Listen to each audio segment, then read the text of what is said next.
Soy Reinaldo Aguilar Cárdenas, cubano de Camagüey, no de La Habana, fíjate, que en eso somos distintos. 54 años. Fui profesor de matemáticas 28 años en una secundaria básica en mi provincia. Salí de Cuba en marzo del 22, cuando se abrió el puente aéreo con Managua. Que duró lo que duró, pero a mí me alcanzó. De Managua subí caminando. Caminé Honduras, El Salvador, Guatemala, México entero. Crucé por Tijuana al final. Vivo en Yalea desde el verano del 22. Trabajo en una panadería de un cubano que me conoció a través de un primo. La vida. Te voy a contar 3 cosas. Te lo advierto. Yo soy matemático. Yo creo en las cosas que se pueden probar, en las variables, en lo que se mide. Toda mi vida fui así. Pero el camino me cambió. Y lo que te voy a contar son 3 cosas que en mi país anterior, en mi cabeza de profesor de aula con tiza y pizarra, yo no habría aceptado ni en broma. Después de cruzar ya no estoy tan seguro de qué se mide y qué no. Tú juzgas. La primera es mía, me pasó en Honduras. La segunda me la contó un salvadoreño en un albergue en Tapachula. La tercera me la contó un viejo cubano mexicano en Guialea, un señor que conoció a mi mujer cuando era chamaca y que cuando supo que ella se había muerto, me adoptó como sobrino. Vamos a empezar. Si quieres, sigue. Si no, te bajas aquí. Primera. Salí de Managua en autobús al norte. El plan era llegar a Tegucigalpa, después a San Pedro Sula, después cruzar a Guatemala. El bus era de esos comerciales, no de coyote. Yo iba solo. Llevaba mochila pequeña, un pasaporte cubano, $2,000 en efectivo que mi hija me había juntado desde Yalea, y un teléfono. Eso era todo. Lo demás se había quedado en Camagüey. Al segundo día de viaje, ya entrando en Honduras profunda, cruzando una zona montañosa al sureste de Tegucigalpa, el bus paró, una para fuera de itinerario. No era una parada oficial. Yo iba dormido contra la ventana. Me despertó el frenazo. El bus se detuvo en medio de la carretera. 3 hombres armados al frente, parados en la vía con fusiles. Pasamontañas, camisas de manga larga, oscuras. Yo me incorporé. El corazón me empezó a saltar como un sapo. Cuba no es Honduras, Acere. En Cuba uno tiene 1000 problemas, pero no estos. Yo nunca había estado a 1 metro de un hombre armado. El chofer del bus abrió la puerta sin que se lo pidieran. Subió uno de los armados. Habló bajito con el chofer. El chofer asintió varias veces. El armado se volteó al pasaje y dijo, en voz tranquila, casi educada, en un español de Honduras que yo entendí bien: damas y caballeros, vamos a hacer una revisión. Por favor, bájense todos. Dejen sus pertenencias en el asiento. Ninguna pertenencia se va a tocar. La revisión es solo de personas. Esto va a durar 15 minutos. Cooperando, todos llegamos a Tegucigalpa. No cooperando, no respondo. Bajamos. Éramos como 25 pasajeros. Mujeres, hombres, 2 ancianos, un par de niños. Yo, en el bajón, vi de cerca a los 3 armados. Tenían algo raro. No te puedo decir qué exactamente. La ropa les quedaba como un poco fuera de tiempo. Las camisas eran modelos de hace unos 20 años. Los pasamontañas eran negros, pero del modelo que se vendía antes de que los pasamontañas modernos cambiaran de forma. Yo, por algún motivo, me fijé en estas cosas. Tenía un ojo entrenado en patrones. Soy matemático, ya te dije. Cuando algo no cuadra, lo noto. Nos pusieron en una fila al costado de la carretera. Los 3 armados se pusieron en posiciones, uno a un extremo, otro al otro, el del medio caminando despacio frente a la fila. El del medio llevaba un sobre amarillo grande en la mano izquierda, el fusil en la derecha. Iba parándose frente a cada pasajero, mirando la cara, abriendo el sobre, sacando algo, comparándolo con la cara, guardándolo, pasando al siguiente. Yo, desde donde estaba, no podía ver qué llevaba en el sobre, pero cuando llegó al cuarto pasajero, vi que sacó una foto vieja. de esas Polaroid que se hacían antes. Foto cuadrada, con el borde blanco grueso. Comparó la cara del pasajero con la foto. Negó con la cabeza. Pasó al siguiente. Cuando llegó al octavo pasajero, un señor calvo, gordo, sudoroso de miedo, el del medio se detuvo más tiempo. Sacó la foto. Comparó. Volvió a meterla en el sobre. Sacó otra foto. Comparó. Asintió. Le dijo al señor muy bajito, casi con cortesía: «Hermano, va a tener que venir conmigo. Disculpe». El señor empezó a llorar. Se hincó. Le pidió por su madre. El armado del medio no se inmutó. Le dijo a uno de los del extremo: «Llévatelo a la camioneta». La camioneta. Yo no la había visto al bajar. Estaba estacionada como 20 metros más adelante, en una vuelta de la carretera, oculta. Pick-up vieja, color blanco amarillento por el sol, sin placas. El del extremo agarró al señor calvo del brazo, lo levantó, lo llevó a la camioneta, lo subió a la cama de atrás. El señor calvo lloraba todo el camino, pero no gritó. Algo en su llanto, te lo digo, era como si supiera que no había escape. El del medio siguió. Pasó por más pasajeros. La mayoría los miraba y los dejaba. A dos los detuvo más tiempo. A los dos los puso al lado, en un grupo aparte.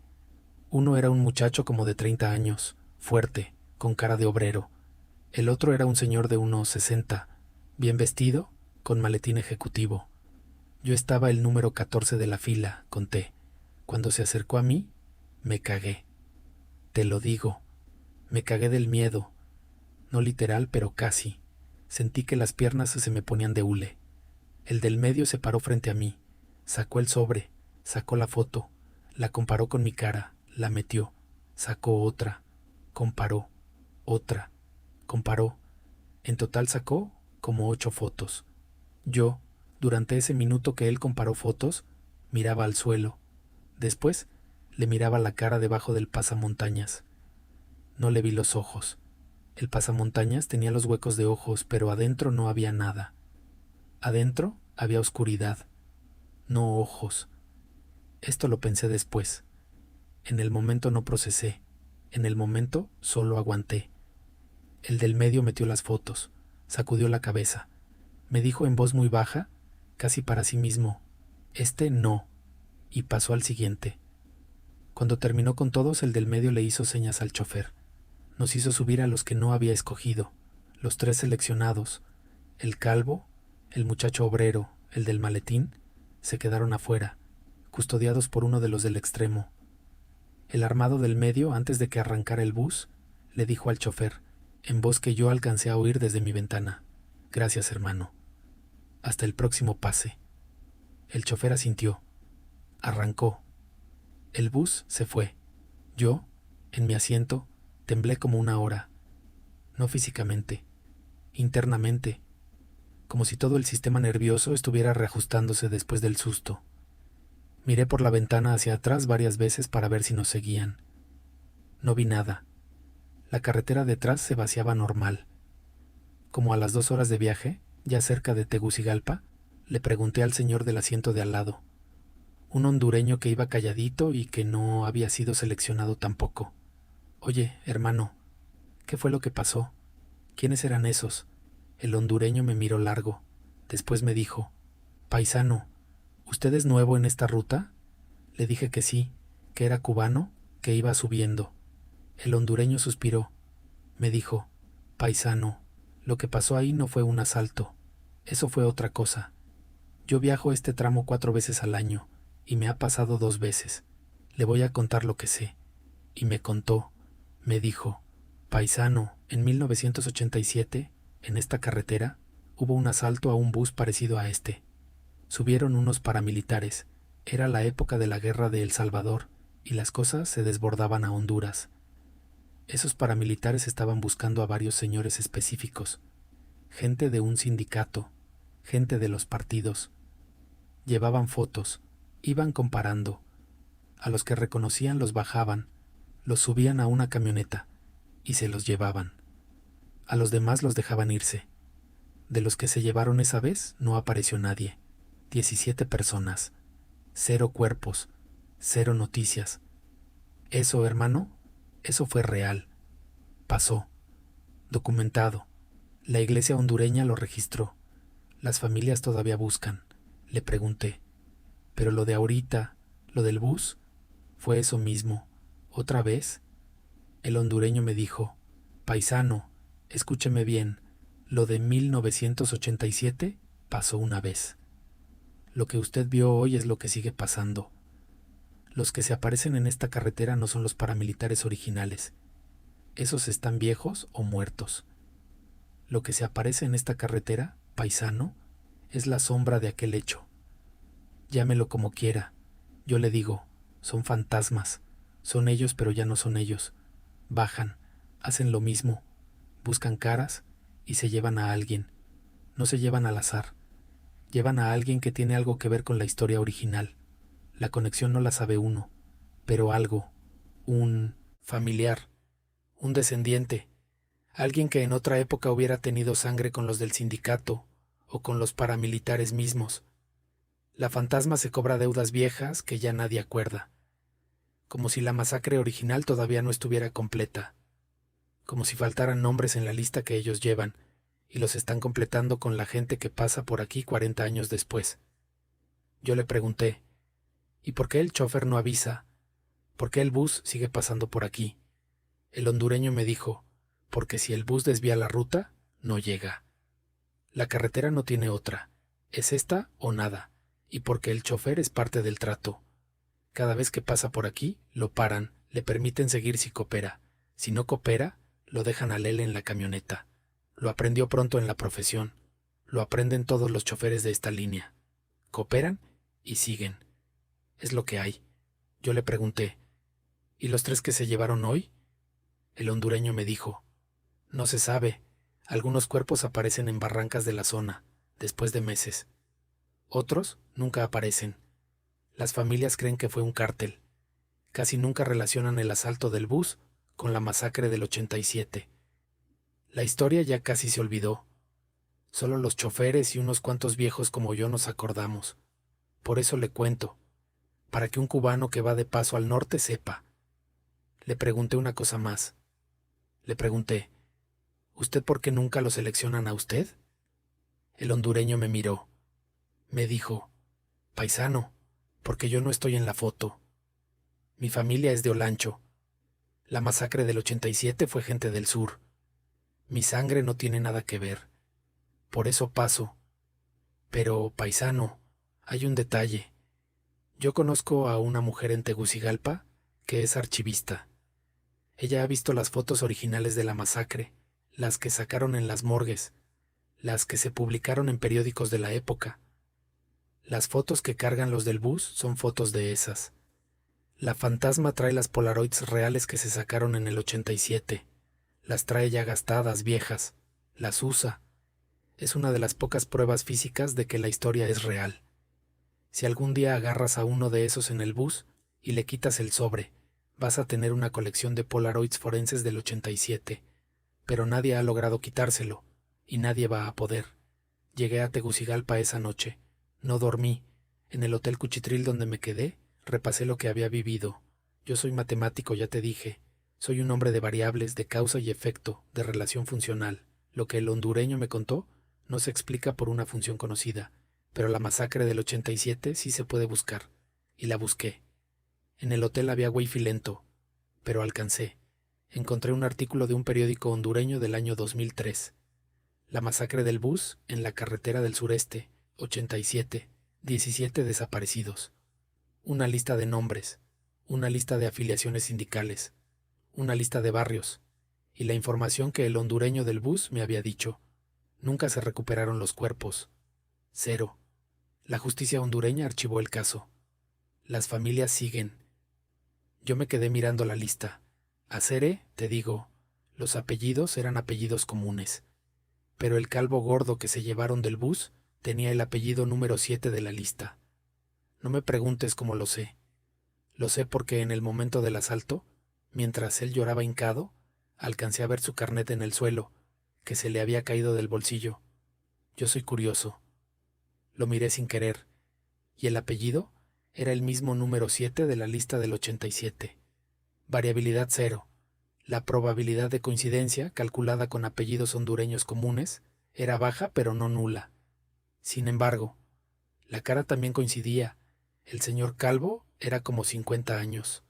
En el 87 habría tenido como 10 años. Era hijo de alguno de los desaparecidos probablemente, posiblemente hijo del número 7. La fantasma había venido a completar al hijo del séptimo, 41 años después. Esta es la mía. No me preguntes qué pienso. Yo, durante los siguientes días del viaje, me la pasé pensando en quién más en el bus podría haber sido seleccionado, y no lo fue por suerte o por accidente. Yo, cubano, sin sangre hondureña, sin conexión, pasé el filtro. Por eso estoy aquí contándotelo.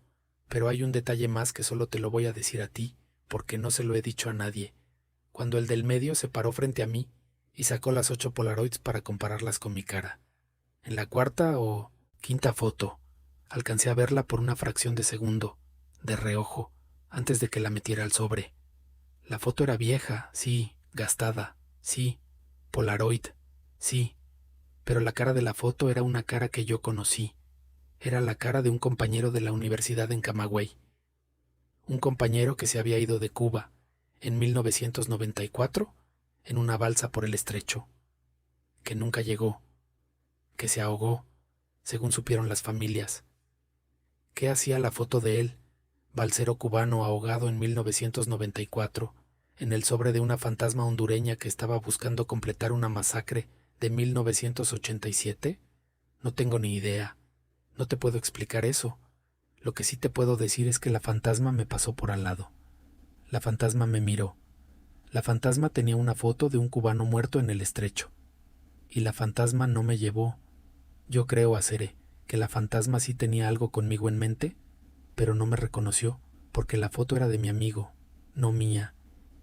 Y porque mi amigo y yo, aunque nos parecíamos en los 90 porque éramos jóvenes los dos, ya no nos parecíamos en el 2022. Yo había envejecido. Él se había quedado joven, muerto en una balsa hace casi 30 años. Eso fue lo que pasó en Honduras.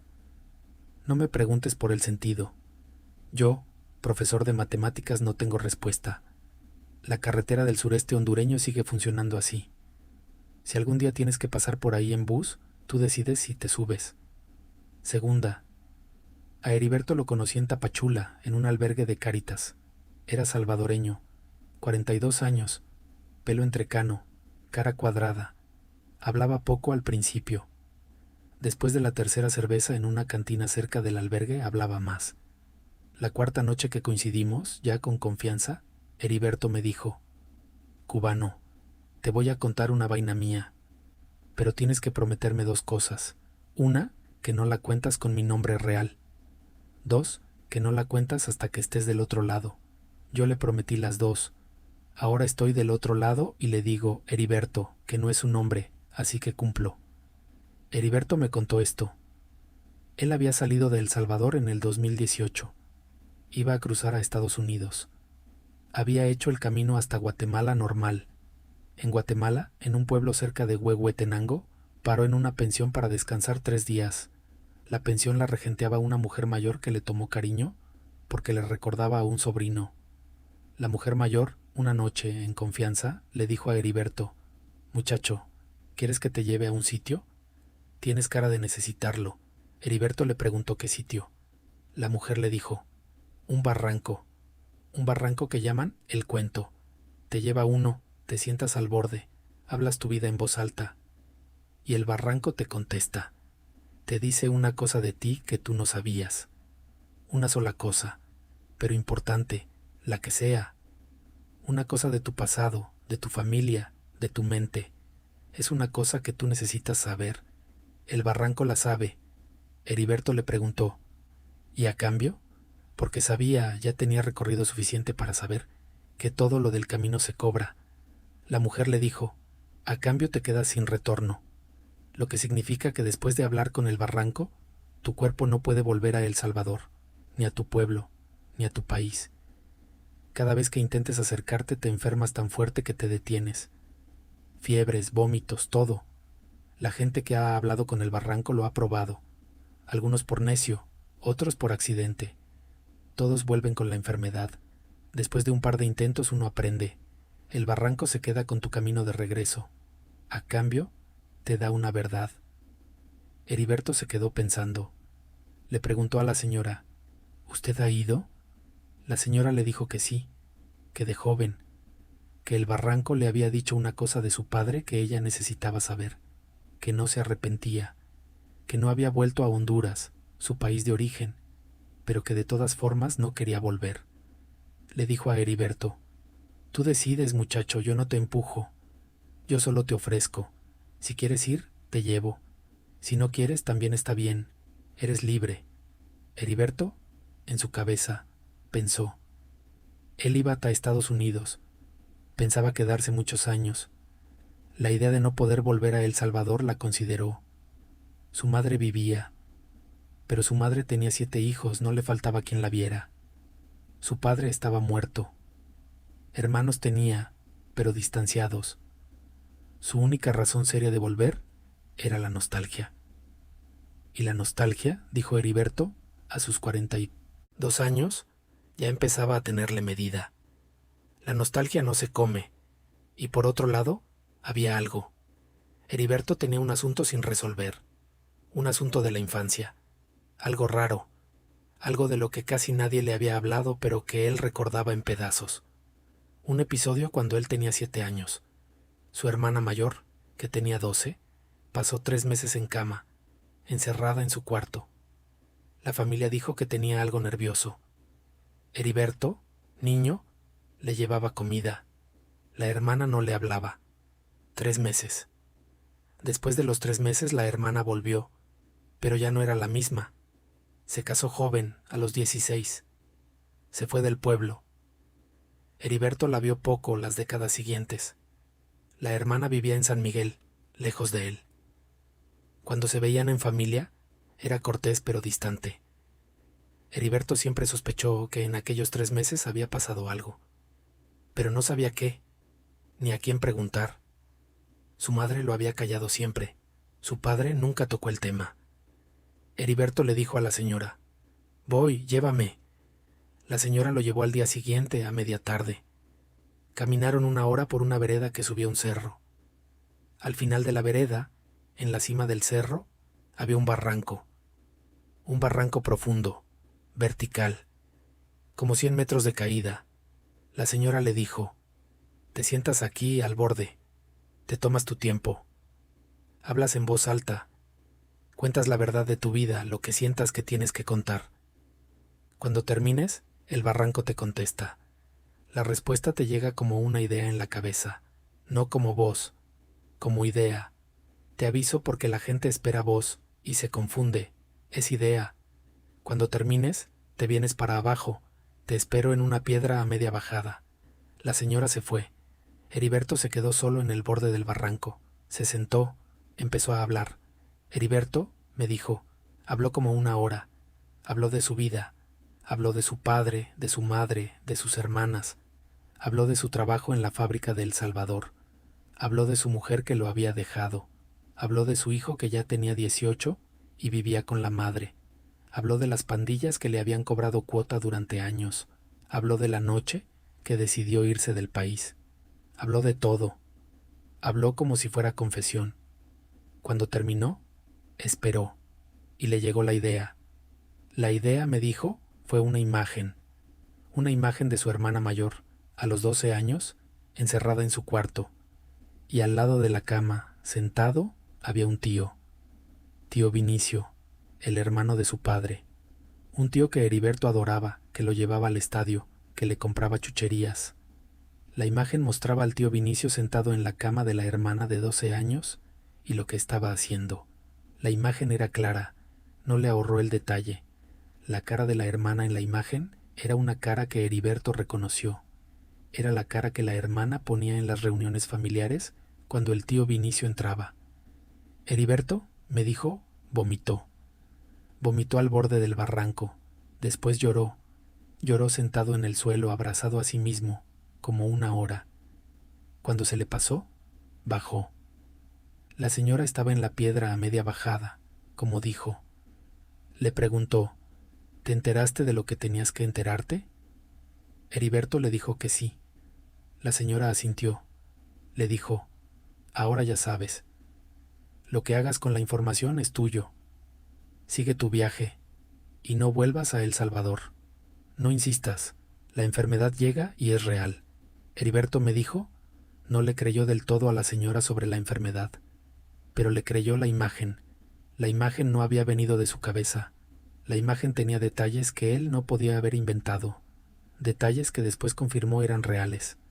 Un cuadro de la pared del cuarto de la hermana que él no recordaba con precisión.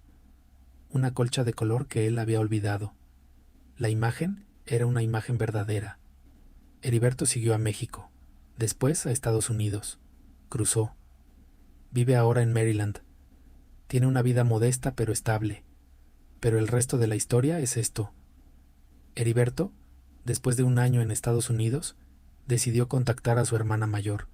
Le llamó por teléfono. Le dijo, sin más vuelta: hermana, yo sé lo del tío Vinicio. No me preguntes cómo. Lo sé. Tú no estás sola en saberlo. La hermana del otro lado del teléfono lloró 5 minutos sin parar. Después le confirmó. Sí, había sido el tío Vinicio. 3 meses. La hermana se lo había dicho a su madre lo había callado, su padre se había hecho el sordo. Toda la familia había encubierto. La hermana se había casado joven para irse. Llevaba 40 años con eso adentro sin que nadie hablara. Solo el cura, al que se confesó una vez en los 90, lo sabía aparte de ella y la madre. Nadie más. Heriberto le pagó a la hermana, desde Estados Unidos, los siguientes 4 años, sesiones de terapia. Le mandaba el dinero mensual para que pudiera ir a un psicólogo en San Miguel. La hermana, me dijo Heriberto, ha mejorado. Está bien. Heriberto y ella se llaman cada semana ahora. Pero, le dije, ¿y la otra parte? ¿Lo de no poder volver a El Salvador? ¿Lo probaste? Heriberto me miró. Me dijo, lo probé. 2 veces.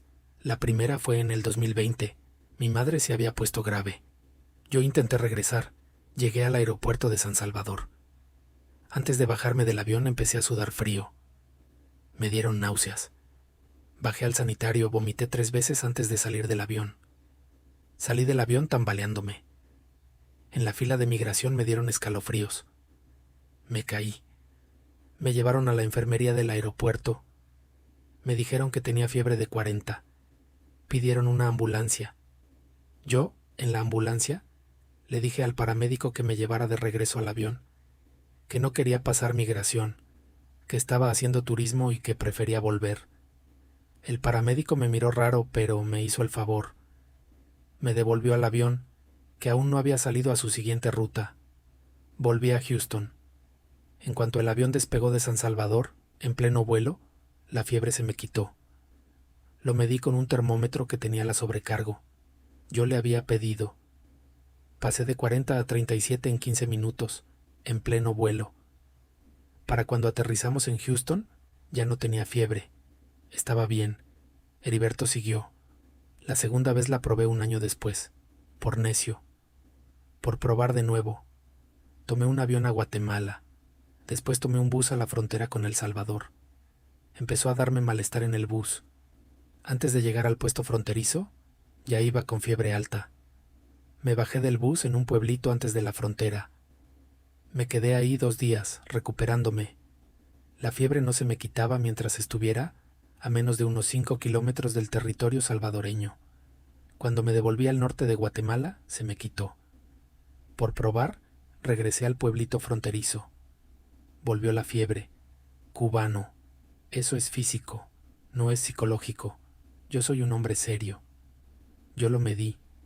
El cuerpo no me deja volver a El Salvador. El barranco lo guarda. Heriberto me dijo, a mí me dolió perder a mi país, pero ganar la verdad de mi hermana, ganar la posibilidad de ayudarla, ganar la conexión con ella, valió. Yo sé que muchos no entenderían el cambio, pero yo cambio. Yo lo firmo todos los días. Mi hermana está mejor. Yo nunca vuelvo. El intercambio se cumplió. A Heriberto no lo volví a ver. Cruzó 2 semanas después que yo, por otra ruta. Me escribe cada tantos meses. Me cuenta de su hermana. Me dice que está bien, que ya no está enfermada por dentro. Eso, me dijo Heriberto en uno de los mensajes, es la única medida de éxito que reconozco. Que la persona que más quiero esté mejor que cuando yo no sabía nada. El resto, los países, los retornos, las nostalgias, son cosas que el barranco se lleva. Y está bien, que se las quede. El barranco sigue ahí. La señora de Huehuetenango sigue llevando gente. Yo no fui. No me interesó. Mi vida ya tenía pocas verdades por descubrir a Seré. Lo que tenía que saber de mi familia, ya lo sabía. No me hacía falta el barranco. Pero te lo cuento por si en algún momento le hace falta agua a alguien. Tercera. En Yalea, cuando llegué, mi hija me presentó a un señor que vivía en el edificio de al lado, don Cristóbal Echeverría, 79 años, mexicano de Querétaro, había llegado a Estados Unidos en el 58, con 16 años, como bracero. Vivió en Texas, después en California, después en Florida. En Florida había conocido a una cubana, mi tía abuela, por parte de mi mujer, en realidad.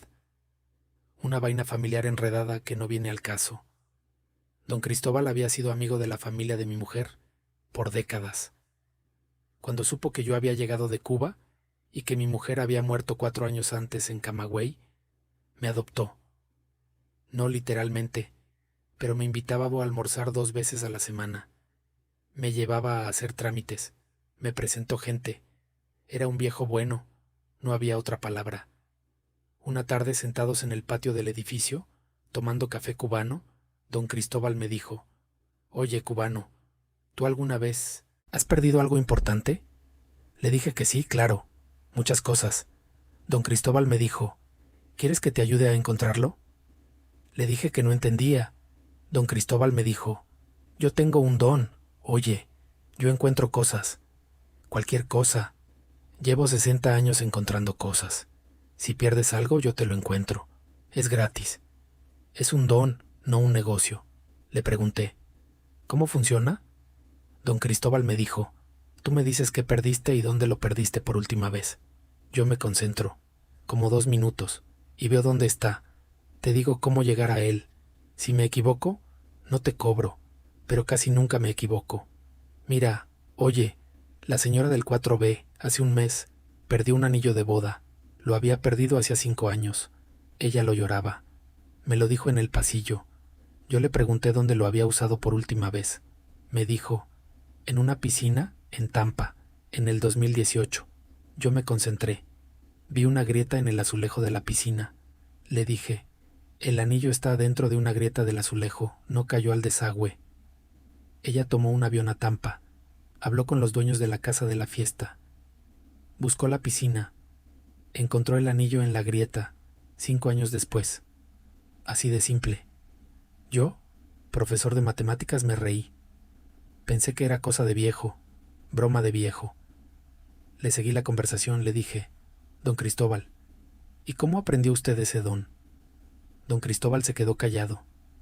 Después me dijo: «Te voy a contar, pero tienes que ser respetuoso. No es para reírse, es serio». Le dije que sí, que era respetuoso, y me contó.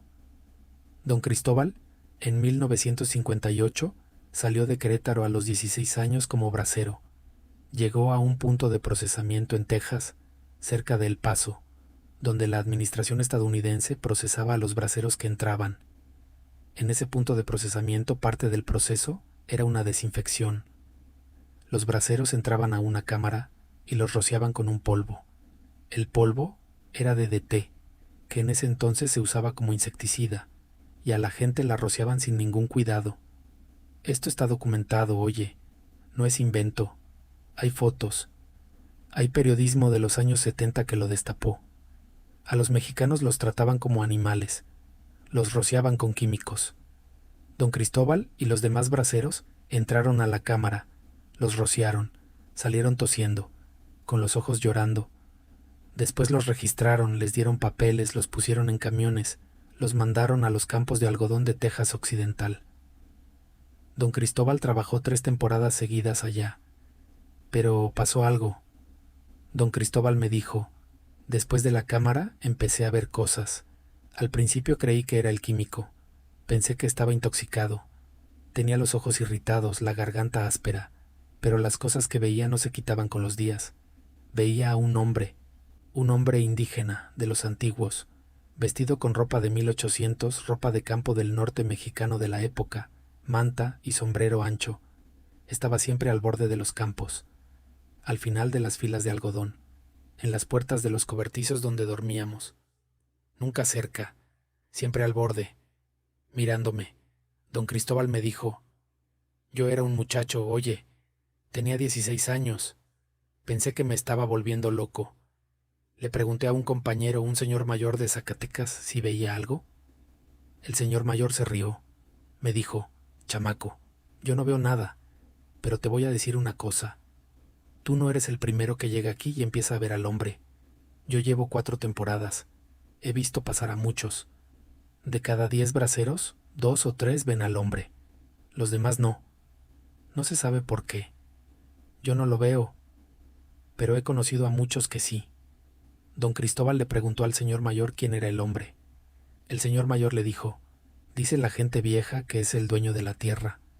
La gente que vivía aquí antes que llegaran los gringos a llamarla Texas. Mucho antes. Antes de los mexicanos también. Antes de todo. Los indios que estaban acá tenían formas distintas de cuidar la tierra.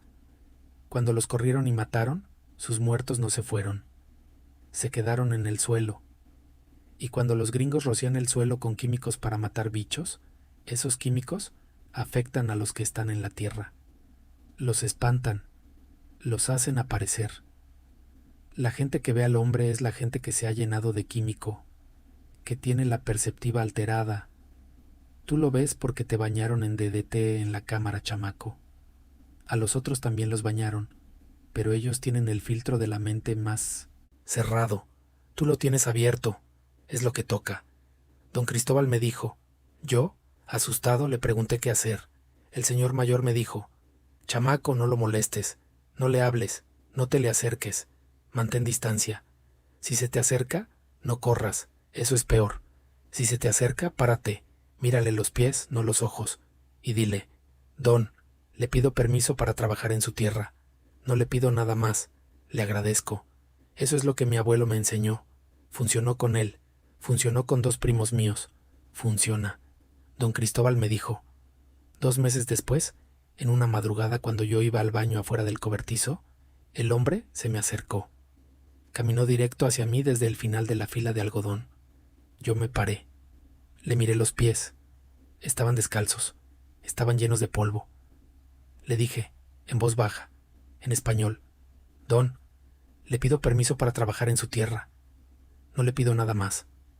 Le agradezco. El hombre se paró a 1 metro de mí. No habló. Levantó una mano, me la puso en el hombro. La mano estaba fría, fría como el agua de un pozo en madrugada. Me apretó un poco. Después se fue. Caminó hacia el final del campo y desapareció. Oye, me quedé tieso un buen rato. Cuando recuperé el movimiento fui al cobertizo. Me acosté. Me dormí con una fiebre que me agarró de la nada. Pasé una semana con fiebre alta. El capataz me dejó descansar porque no le quedaba más remedio. Yo no comía. No tomaba agua casi. Solo dormía. Soñaba con el hombre. Soñaba que él me enseñaba cosas. Que me mostraba cómo se hacía esto, cómo se hacía aquello, antiguas. Cómo encontrar agua. Cómo seguir huellas. Cómo encontrar cosas perdidas. A los 7 días desperté. La fiebre se había ido. Me levanté, comí, volví al campo. Y el hombre, desde ese día, ya no se me apareció más, como si me hubiera dejado en paz. Pero algo me quedó. Esa misma semana, un compañero del cobertizo, otro bracero, le dijo a don Cristóbal: Oye, chamaco, perdí mi navaja. ¿La has visto? Don Cristóbal le dijo que no, pero, sin querer, se concentró un momento, y vio en su cabeza, claro como una foto, la navaja. Estaba en el fondo de un balde de agua de los que usaban para lavarse las manos al lado del cobertizo. El compañero se había lavado las manos esa mañana con la navaja en el bolsillo. ¿Se le había caído al balde? No la había visto porque el agua estaba sucia. Después habían vaciado el balde y la navaja se había caído al pasto. Estaba ahí. Don Cristóbal le dijo: «Tu navaja está en el pasto al lado del balde de lavarse las manos. Búscala ahí». El compañero escéptico buscó. Encontró la navaja. Lo miró raro. Le dijo: «Chamaco, ¿cómo sabías eso?» Don Cristóbal me dijo. Yo no le contesté. Pero ahí me di cuenta de que el hombre me había dejado un regalo. Después confirmé. Cada vez que alguien me preguntaba por algo perdido, si yo me concentraba un par de minutos, lo veía. Veía dónde estaba. No siempre, pero casi siempre. La gente del campo se enteró.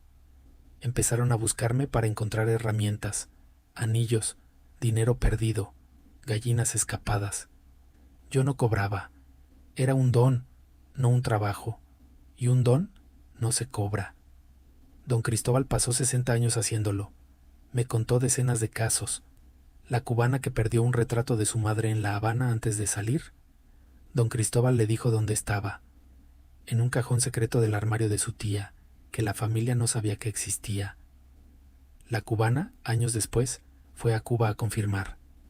Estaba ahí, el mexicano de Texas que perdió un trofeo escolar de cuando él tenía 10 años. Don Cristóbal le dijo dónde estaba, en una caja en el ático de la casa de su tío en Sinaloa, donde había vivido un verano de niño. El mexicano fue a Sinaloa. Encontró el trofeo. Anciana de Yalea perdió documentos de propiedad de una casa en Cuba que su familia había abandonado en los 60. Don Cristóbal le dijo dónde estaban. La anciana mandó a un primo a buscar. Estaban. Casa recuperable. Papelería completa. Yo, escéptico de profesor, le pregunté: «Don Cristóbal, ¿usted me puede ayudar a encontrar una cosa que yo perdí?» Don Cristóbal me dijo: «Dime». Le dije: «Yo perdí, en Camagüey, en la casa que mi mujer y yo compartíamos, una cadena de oro que era de mi abuela materna. La perdí cuando mi mujer ya estaba muy enferma. La busqué meses. No la encontré. Me dolió, porque era lo único que tenía de mi abuela». Don Cristóbal cerró los ojos, se concentró. Estuvo callado como 2 minutos. Después los abrió. Me dijo: «Cubano, la cadena cayó detrás del refrigerador. La cocina vieja, la del piso de losetas amarillentas, no la del balcón, la cocina. La cadena se enganchó en el cable del refrigerador cuando estabas moviendo el refrigerador para limpiar, y cuando lo regresaste, la cadena quedó atorada entre la pared y el refrigerador, contra el zócalo. Tu mujer ya estaba en cama, ya no entraba a la cocina. Por eso nadie la vio. Está ahí. Si vas a buscarla, está ahí. Mueve el refrigerador con cuidado. Yo, Acere, te juro, sentí frío». Don Cristóbal no había estado nunca en mi casa de Camagüey. Yo no le había descrito la cocina. La descripción que me dio era exacta. Y el detalle de que la había perdido cuando mi mujer ya estaba en cama, eso lo había acertado. Le dije: «Don Cristóbal, ¿cómo voy a comprobar esto? No puedo ir a Cuba a buscar la cadena. Yo salí de allá hace 2 años. Don Cristóbal me dijo: «¿Tienes hermanos en Cuba, no?» Le dije que sí, 2. Don Cristóbal me dijo: «Pídele a uno que vaya a tu casa, que mueva el refrigerador, que busque. Si está, te avisa. Si no está, te avisa también. Yo no pierdo nada con que confirmes o desmientas. Yo sé que está, pero tú decide». Yo llamé a mi hermano, le pedí el favor. Mi hermano, escéptico también, fue a la casa, que estaba cerrada desde mi salida y que mantenía una vecina. Movió el refrigerador. Estaba la cadena, atorada exactamente donde don Cristóbal había dicho. Mi hermano la sacó. Me mandó foto. Era ella, la cadena de mi abuela. Don Cristóbal sigue vivo. Tiene 81 años ahora. Lo veo cada tantas semanas. Lo he traído un par de veces a la panadería donde trabajo para que tome café. Sigue encontrando cosas. La gente de Hialeah que sabe le manda consultas. Él no cobra. Solo acepta cafés y un almuerzo de vez en cuando. Don Cristóbal me dijo una cosa. Antes de despedirnos la última vez que hablamos largo, me dijo: Cubano, lo del DDT, lo del hombre, lo del don, no fue casualidad. Pero tampoco fue regalo limpio. El hombre me dejó la habilidad de encontrar cosas, pero también me dejó una vaina menos buena. Yo, desde aquella semana de fiebre, no puedo perder cosas. Es lo opuesto del don. Me explico. Cualquier cosa que yo pierdo la encuentro de inmediato. Lo bueno es que no pierdo. Lo malo es que tampoco puedo dejar nada atrás. Las cosas se me pegan. Tengo una caja con cosas que llevo desde el 58. Pañuelos, una piedra, un boleto de bus, una pluma. Todas las cosas que he ido coleccionando, porque no las puedo soltar. Si las botara, las recogería. Si las regalara, alguien me las devolvería al día siguiente. Es ridículo, pero es real. Cargo 60 años de basura porque no me la puedo quitar. Es el costo. El hombre me dio una mano y me amarró la otra. Las cosas siempre se equilibran.